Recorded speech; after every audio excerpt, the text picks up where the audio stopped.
I'm going to be starting by measuring 25 grams of African black soap. I'm going to list everything that I use on the description box below.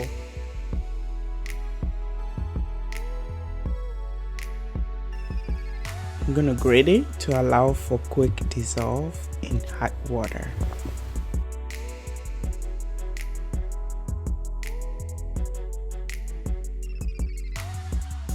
It's better to grate it if you can, or you can use your finger to kind of cut it into pieces or use a knife. This will allow the water to do the dissolving quicker.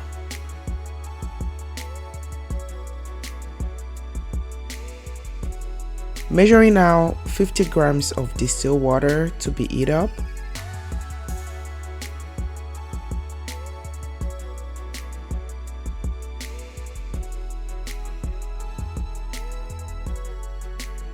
Pouring the hot water into the beaker with the African black soap.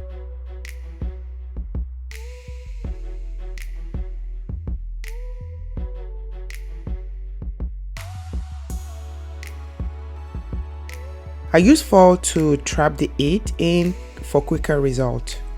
And set aside to create the gel face with 17.5 grams of glycerin, adding 2.5 grams of xanthan gum to glycerin for easy mixture, because if I do not mix it like that, it just clumps up and I don't want to deal with that.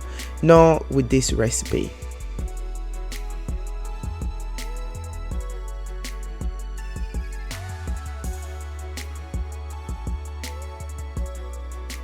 I did went ahead and add 12.5 grams of DL panthenol, which is a good moisturizer to our hair. I guess I love my hair to be moisturized, so I like this in my recipe.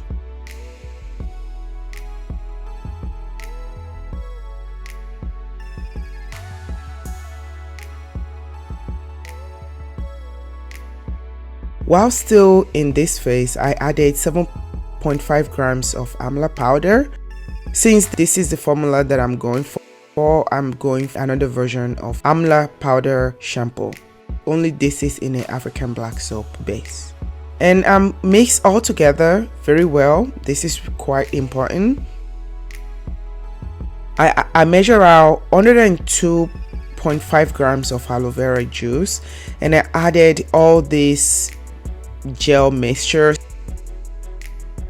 I want my shampoo to feel like a store version, and the best way for me to do that is by the help of xanthan gum and the help of aloe vera gel in this recipe.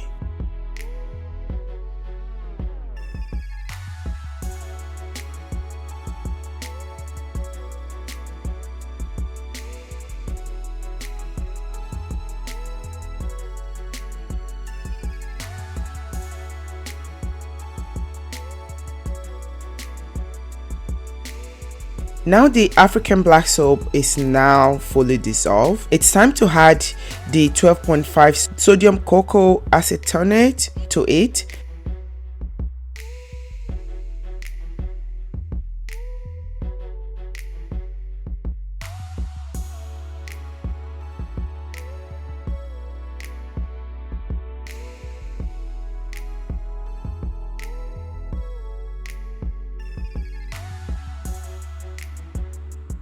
This part requires gentle and thorough mix. Since I'm avoiding bunch of bubbles in it,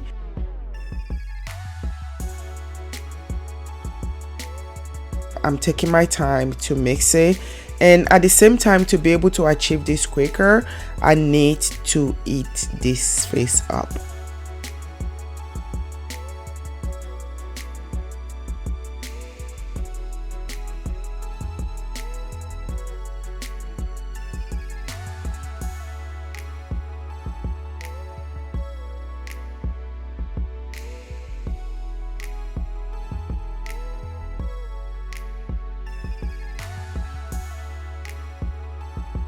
I put it very low heat and continue to mix. I left it a little bit just so that the heat can come in, and I went back to just kind of mix it. It doesn't take that much heat, it's only lightly warm. One thing about African black soap is this pH. The pH is pretty high for me. It doesn't mean that I don't use it. I love to use it. I kind of balance it out with apple cider vinegar and then using oil in it. But in this shampoo, I try to look for a better way for me to be able to go straight into washing my hair, which is the reason why I am formulating all these formulas for shampoo and so forth. To adjust the pH, because the pH at this point is like about over 9, African black soap is pretty tricky. I do not want to add too much salt or too much citric acid to it, but I did add a little bit. The first measure was 8.16, but when I added a little bit, it went down to 7.97, which I'm okay with that. I'm going to follow up with a very nice balanced pH conditioner that I made too. I could have added more citric acid to it, but now I need my shampoo to lather, because the more I add, the more I will reduce the lather. It doesn't take away the cleaning, but it does take away the lathering of the shampoo. I went ahead and add my oil, which is sweet almond oil, some vitamin E, and some peppermint essential oil.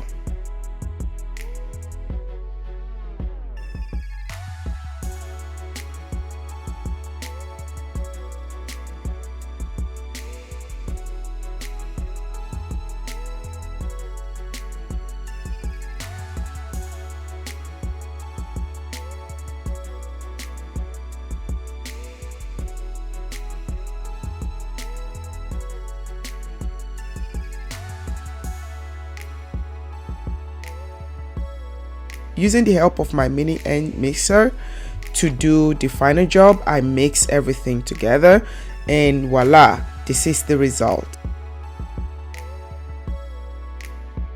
A nice sulfate-free Amla African black soap shampoo. Please give this video a like, subscribe to my channel if you have not. Thank you for watching. Love you guys so much. Bye bye. Mwah. XOXO. Bye.